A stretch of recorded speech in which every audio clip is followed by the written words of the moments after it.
5 seconds.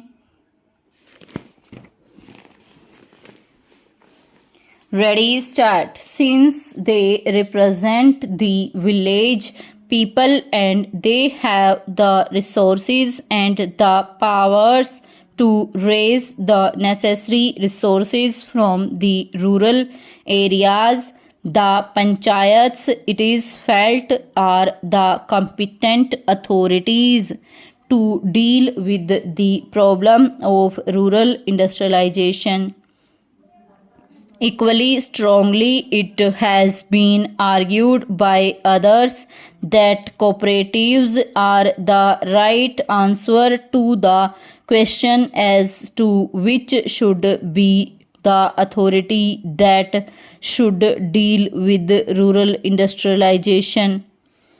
I may also mention that there is a third school which believes that the import of private capital and private skill into the work of rural industrial development is the real answer to the problem which we face in the matter of rural industrialization.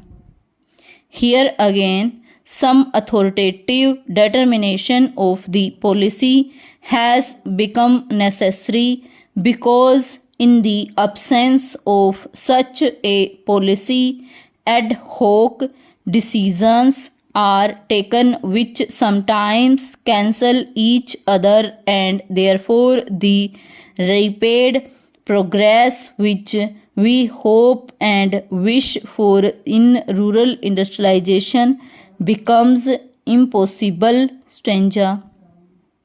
Then again there is the further question of protection that may be necessary for rural industries in view of the lack of the internal economy from which rural industries would suffer. Whatever may be the answer to the first two questions, Professor Malkani has already referred to this question and various suggestions have been put forward.